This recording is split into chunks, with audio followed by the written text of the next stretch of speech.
The truth about quantum manifestation is uncomfortable at first because it goes against how most people were taught to survive. From early on, you learn that effort equals safety, that trying harder creates results, that control is intelligence. So when you hear that manifestation becomes immediate, when you stop trying, it can sound lazy or unrealistic. But this is not about doing nothing. It is about noticing what effort is actually signaling beneath the surface. Manifestation is not slow. It is not delayed. It is not waiting for you to become better or more disciplined. What slows it down is the constant attempt to make it happen. The moment you begin trying, you introduce friction, and friction always distorts the signal. Trying feels productive. It feels responsible. It gives the mind a role. It gives the ego something to manage. But effort is not neutral. Effort carries tone. And most of the time that tone is urgency. Urgency says something is missing right now. Urgency says the present moment is not enough. Urgency says I need the future to fix something in me. The quantum field responds to tone before it responds to words. It responds to coherence, not to intention alone. And urgency is not coherent. It splits attention between now and later. It creates inner noise, and noise delays collapse. Quantum manifestation does not work through force. It works through resonance.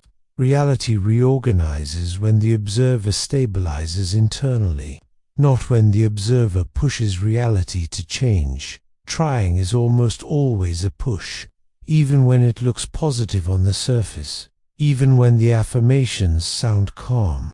Underneath there is pressure, and the field mirrors that pressure exactly. This is why so many people notice the same pattern. They focus hard on manifesting something. They visualize constantly. They track signs. They analyze timing, and nothing moves. Then they get distracted, or tired, or they give up mentally, and suddenly the thing arrives, not as a reward, but as a response to reduced interference. This is not coincidence. It is mechanics. From a quantum perspective, probability collapses cleanly when internal noise decreases. Trying increases noise. It adds mental tension, emotional attachment, and time pressure to the signal. The system cannot stabilize when it is being corrected every moment. Neuroscience shows the same thing. When you are trying, the nervous system shifts into performance mode. Cortisol rises. Attention narrows. The brain starts predicting, monitoring, and adjusting. You are no longer receptive. You are bracing, and a braced system cannot receive new information clearly. This is why manifestation feels instant only when effort dissolves, not because desire disappears, but because resistance does. Spiritually, this has always been described as alignment without attachment. Not detachment from life, but detachment from control. Neville Goddard pointed to this when he spoke about living from the end. Not forcing the feeling, not rehearsing the scene, but allowing the state to feel natural, without urgency. Urgency is the signal to watch for. Urgency says I need this to happen for me to be okay. Alignment says I am okay whether it happens now or later. The field responds to alignment instantly because alignment is stable. It does not fluctuate. It does not argue with the present. It does not demand proof. This is why manifestation often shows up when you are calm, grounded, and not emotionally leaning into the outcome. The system has stopped negotiating with time. It has stopped pulling the future toward itself. It has stopped trying to override reality with desire.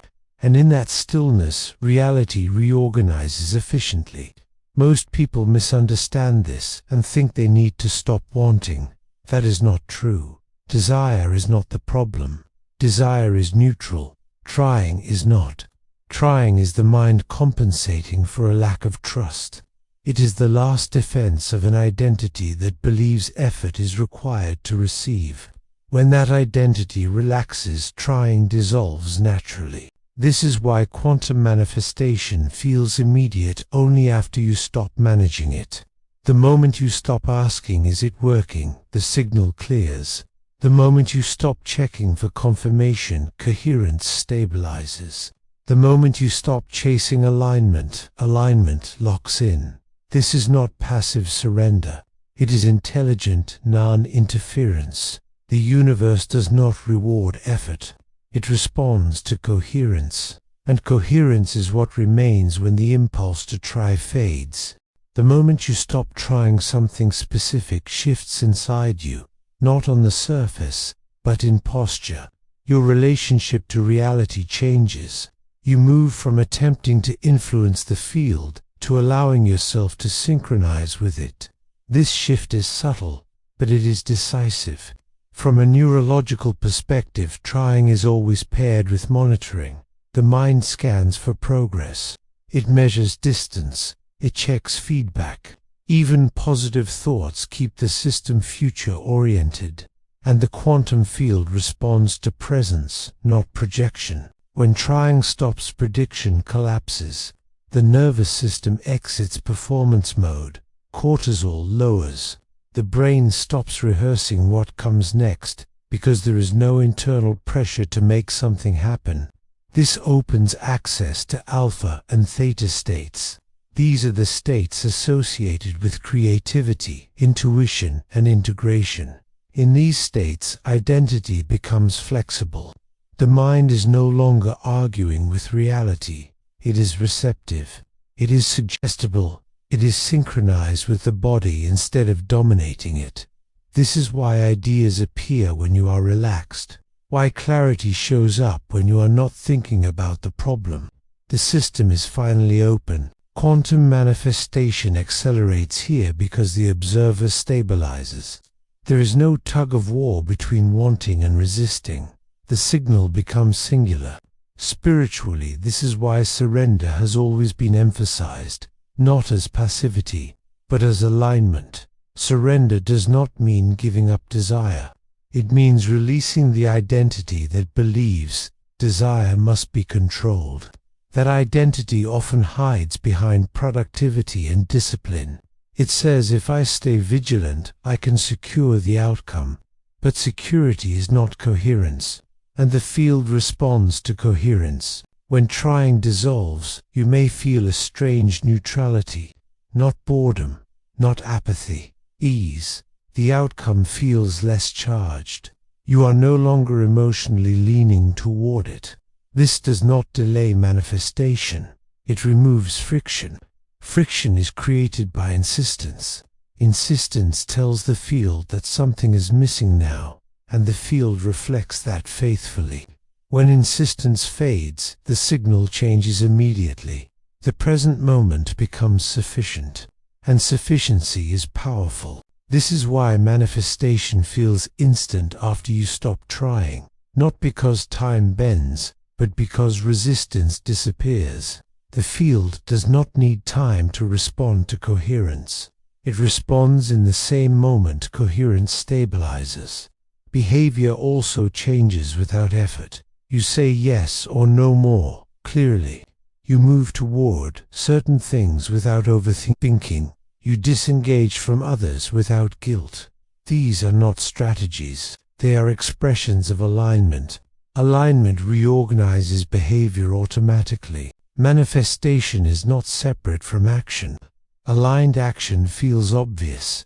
It does not feel forced. It does not come from planning. It comes from resonance. Trying blocks this because it keeps the mind in charge of timing. When the mind releases timing, intelligence moves differently. Decisions feel cleaner. Opportunities appear without being chased. This is why manifestation feels effortless in hindsight, not because nothing happened, but because nothing was forced. Stopping trying does not mean stopping care.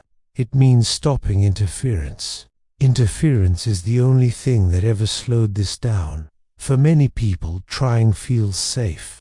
Effort became linked to survival long before manifestation entered the picture. The nervous system learned a quiet rule. If I am trying, I am protected. If I stop, something bad might happen.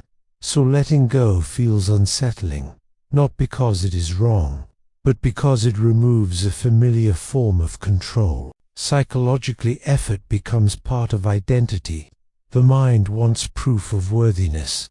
Trying becomes that proof. Relaxation feels exposed, like something might fall apart if you stop managing it. This is how fear hides inside spiritual practice. People are not trying because they love effort. They are trying because they do not trust stillness. Neuroscience explains this clearly.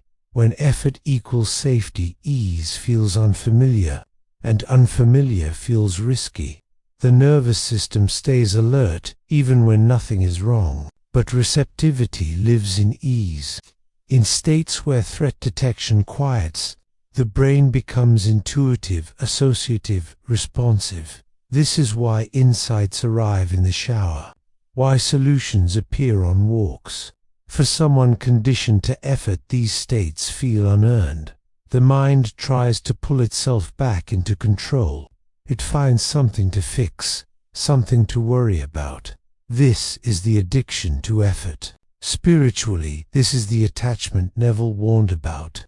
Trying to become reinforces the belief that you are not already. Identity shifts through occupancy, not striving. You do not chase a state. You allow it to feel normal. Letting go often comes with emptiness. No urgency, no pressure, just space. That space is not absence, it is availability. But availability feels unsafe to a guarded system, so the mind fills it again, and resistance returns. True surrender cannot be forced. If you try to stop trying, you are still trying. Release happens when the system learns it does not need effort to be safe. This learning comes through small moments, moments where nothing breaks when you relax, where life keeps moving without management. These moments retrain the nervous system. Ease stops feeling dangerous, and effort loosens its grip. This is when manifestation speeds up, not because you are doing more, but because you are finally not interfering. When trying genuinely stops, it does not feel dramatic. It does not come with certainty or excitement. It often feels neutral. The desire remains, but it is no longer charged. You're not pulled toward it. You're not pushing it away. It exists without demanding management. That neutrality is the real sign. The brain stops running future simulations. Attention returns to now without discipline. Time feels different, not because you solved it, but because it stopped feeling relevant. Emotionally, there may be flatness.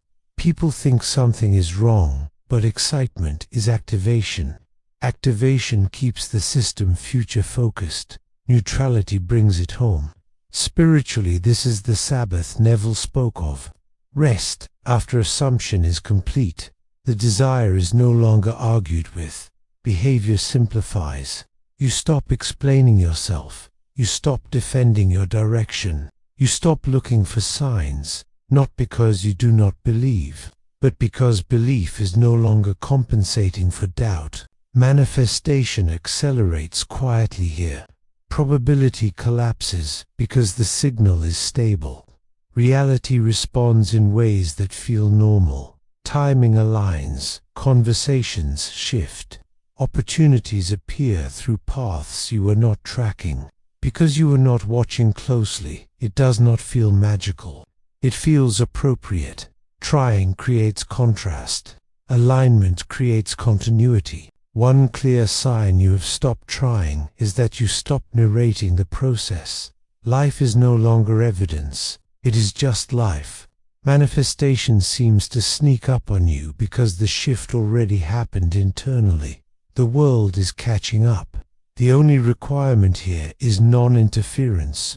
Do not grab the outcome. Do not speed it up. Precision now is restraint.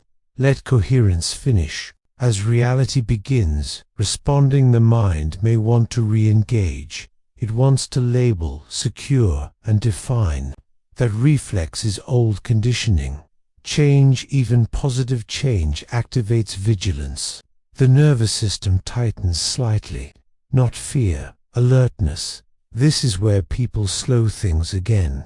Receiving requires openness without gripping. Allow movement without ownership. Let reality approach without control. If interference returns, probability fragments, not enough to stop everything, but enough to delay integration. This is why some manifestations hesitate. The mind tightened when things started working. The urge to define meaning too early pulls attention out of presence. Presence keeps the channel open. Neutrality allows intelligence to complete its movement. Practically, this looks like simplicity, less planning, more responsiveness. Trust becomes embodied. You have seen the system respond without force. That evidence settles the nervous system deeper than affirmations ever could. If you remain here, manifestation stabilizes. The outcome integrates without shock. It becomes part of you, not something that happened to you. The quantum field does not just deliver outcomes, it integrates states. Integration requires space. The real shift is not what manifests, it is who you remain while it does. Manifestation becomes sustainable when you stop returning to the identity that needed to manage reality. Ease becomes ordinary. Coherence becomes baseline. The next phase of life responds to those who can remain regulated while things change, who do not rush identity, who allow themselves to stay open. Manifestation does not ask you to become someone new. It asks you to stop interrupting who you already are. The truth is simple. It was never delayed. It was never difficult. It became immediate the moment you stopped trying.